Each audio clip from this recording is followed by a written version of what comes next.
Assalamualaikum warahmatullahi wabarakatuh. Di sini kami dari kelompok 10 akan sedikit menjelaskan mengenai perencanaan pengujian substantif beserta prosedur untuk melaksanakan pengujian substantif.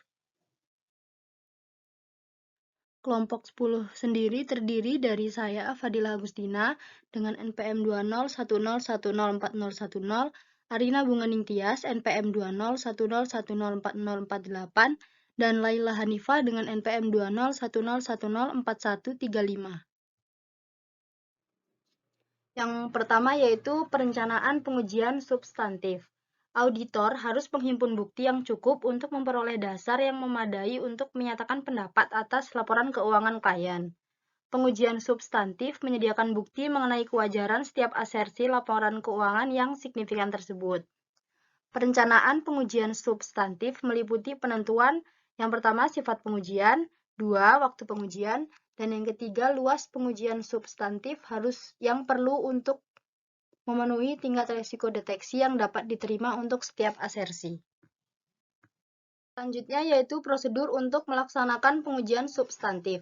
Ada 8 prosedur untuk melaksanakan pengujian pengendalian substantif, yaitu yang pertama, pengajuan pertanyaan kepada para karyawan berkaitan dengan kinerja tugas mereka. 2. Pengamatan atau observasi terhadap personel dalam melaksanakan tugas mereka. 3. Menginspeksi dokumen dan catatan. 4. Melakukan perhitungan kembali atau reperforming. Yang kelima, konfirmasi. 6. Analisis. 7. Tracing atau pengusutan.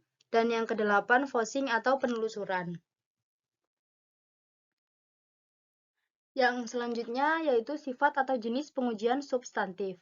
Jika tingkat resiko deteksi yang dapat diterima adalah rendah, maka auditor harus menggunakan prosedur yang lebih efektif yang biasanya juga lebih mahal. Ada 3 tipe pengujian substantif yang dapat digunakan, yaitu yang pertama pengujian rinci atau detail saldo, 2. Pengujian rinci atau detail transaksi, dan yang ketiga ada prosedur analitis. Pengujian detail saldo.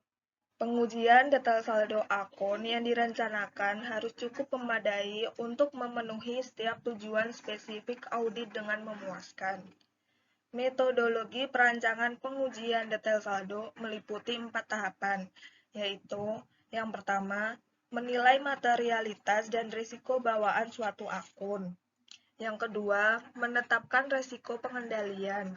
Yang ketiga, merancang pengujian transaksi dan prosedur analitis. Yang keempat, merancang pengujian detail saldo untuk memenuhi setiap tujuan spesifik audit secara memuaskan.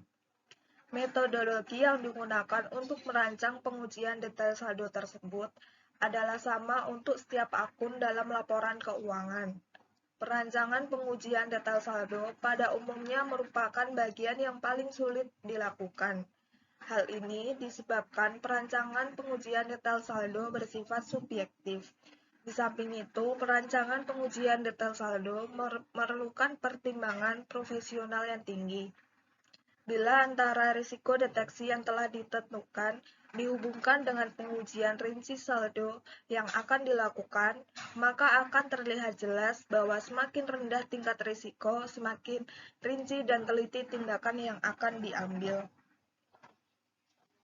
Pengujian detail transaksi. Pengujian detail transaksi dilakukan untuk menentukan yang pertama, ketepatan autorisasi transaksi akuntansi klien. Yang kedua, kebenaran pencatatan dan peringkasan transaksi tersebut dalam jurnal. Yang ketiga, kebenaran pelaksanaan posting atas transaksi tersebut ke dalam buku besar. Pengujian detail transaksi terutama dilakukan dengan tracing dan voicing. Pada pengujian detail transaksi ini, auditor mengarahkan pengujiannya untuk memperoleh temuan mengenai ada tidaknya kesalahan yang bersifat moneter. Pada pengujian detail transaksi ini, auditor menggunakan bukti yang diperoleh untuk mencapai suatu kesimpulan mengenai kewajaran saldo akun. Auditor biasanya menggunakan dokumen yang tersedia pada file klien dalam pengujian ini. Efektivitas pengujian detail transaksi tergantung pada prosedur dan dokumen yang digunakan. Prosedur analitis. Prosedur analitis meliputi perbandingan jumlah tercatat dengan harapan yang dikembangkan oleh auditor. Prosedur analitis meliputi juga perhitungan rasio oleh auditor. Rasio ini kemudian dibandingkan dengan rasio tahun sebelumnya dan data lain yang terkait. Ada 4 kegunaan prosedur analitis, yaitu yang pertama, untuk memperoleh pemahaman mengenai bisnis dan industri klien. Yang kedua, untuk menilai kemampuan perusahaan dalam menjaga kelangsungan usahanya. Yang ketiga, untuk mendeteksi ada tidaknya kesalahan dalam laporan keuangan klien. Yang keempat, untuk menentukan dapat tidaknya dilakukan pengurangan atas pengujian audit detail. Auditor tidak perlu melakukan pengujian detail transaksi dan pengujian detail akun apabila yang pertama, hasil prosedur analitis sesuai dengan yang diharapkan auditor. Yang kedua, tingkat risiko deteksi yang dapat diterima untuk suatu asersi adalah tinggi. Penentuan saat pelaksanaan pengujian substantif. Tingkat risiko deteksi yang dapat diterima mempengaruhi penentuan waktu pelaksanaan pengujian substantif. Jika risiko deteksi rendah, maka pengujian substantif lebih baik dilaksanakan pada dengan cara. Berikut ini gambar hubungan risiko-risiko audit dengan sifat, saat, dan luas pengujian substantif. Yang selanjutnya yaitu luas pengujian substantif.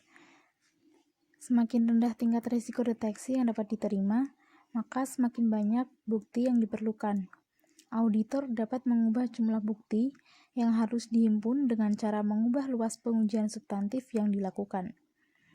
Keputusan auditor tentang rancangan pengujian substantif didokumentasikan dalam kertas kerja dalam bentuk program audit. Program audit yaitu daftar prosedur audit yang akan dilaksanakan. Contoh program audit untuk pengujian substantif berikut disajikan pada gambar 10.6. Dual Purpose Test. Dual Purpose Test adalah suatu prosedur pengujian yang sekaligus dimaksudkan untuk melakukan pengujian pengendalian dan pengujian substantif. Pengujian pengendalian dapat dilakukan secara terpisah dari pengujian substantif. Tetapi, agar lebih efisien, pengujian pengendalian dan pengujian substantif dapat dilaksanakan pada waktu yang sama. Berikut ini tabel perbedaan pengujian pengendalian dan pengujian substantif. Untuk tipenya, pada test of control, yaitu concurrent additional, kemudian tipe tes substantif, ada prosedur analitis, tes detail transaksi, tes detail saldo.